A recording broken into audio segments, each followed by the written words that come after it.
ဒီငှက်ကိုကဘာပေါ်မှာအန်ဒီရဲ့အများဆုံးငှက်လို့ခေါ်ကြတာသိလားဒီကောင်နာမည်က cassowary ဖြစ်ပါတယ်အရွယ်အစားကလူတစ်ယောက်လောက်မြင့်ပြီးအလေးချိန်က60ကီလိုဂရမ်ထိရှိနိုင်ပါတယ်ဒါပေမဲ့သူ့ကိုအန်ဒီရဲ့ရှိစေရဲ့အကြောင်းရင်းကသူ့ရဲ့ခြေထောက်တွေပါ cassowary ရဲ့ခြေထောက်တွေမှာဓာတ်လို့ထက်တဲ့လက်သေးတစ်ခုရှိနေပါတယ်အရှည်က12စင်တီမီတာလောက်ရှိပြီးတစ်ချက်ကန်လိုက်ရင်ပြင်းထန်တဲ့ဒဏ်ရာထိစေနိုင်တယ်ဒါကြောင့်တောထဲမှာတွေ့ရင်အနားမကတ်တာကအကောင်းဆုံးပါ cassowary ကိုအများအားဖြင့် Southern cassowary နဲ့ Northern cassowary ဆိုပြီးအဓိကအုပ်စုနှစ်မျိုးတွေ့ရတာပါတယ် Dwarf cassowary ဆိုတဲ့မျိုးစိတ်လည်းရှိပေမဲ့အဓိကလူတွေ့များတာကတော့အထက်ပါအုပ်စုနှစ်မျိုးပါ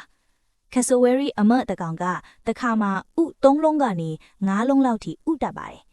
စိတ်ဝင်စားစရာကအထီး cassowary ကပဲဥကိုတောက်ပေါက်အောင်ဝတ်ပေးပြီးတော့တောက်ပေါက်တွေကိုလပေါင်းများစွာစောင့်ရှောက်ပေးပါတယ်။ဒါအပြင် cassowary ကိုတစ်တော့အတွင်းမှာ forest gardener လို့တောင်ခေါ်ကြပါတယ်။ဘာလို့လဲဆိုတော့သူကတစ်သီးတွေစားပြီးအဆီတွေကိုအဝေးအထိဖြန့်ပေးနိုင်လို့ပါ။တနည်းကိုမျိုးစေ့150ကျော်ဖြန့်ကျေးပေးနိုင်ပြီးမိုးတစ်တော်များရဲ့အပင်အုပ်စုမျိုးစုံတည်တံ့ရေးအတွက်မရှိမဖြစ်အရေးပါတဲ့သက်တဝါတစ်မျိုးဖြစ်ပါတယ်။ဒါပေမဲ့အခုခေတ်မှာ cassowary တွေအတွက်အကြီးဆုံးအန္တရာယ်တွေကတောပြုံးခြင်းကားတိုင်မှုနဲ့လူသားတွေရဲ့နေရာချဲ့ထွင်မှုတွေဖြစ်ပါတယ်။ဒါကြောင့် cassowary ကအန္တရာယ်ရှိတဲ့ငှက်တကောင်တင်မဟုတ်ပဲတောအုပ်ကိုထိမ့်သိမ်းပေးနေတဲ့အရေးကြီးတဲ့သတ္တဝါတစ်မျိုးလည်းဖြစ်ပါတယ်။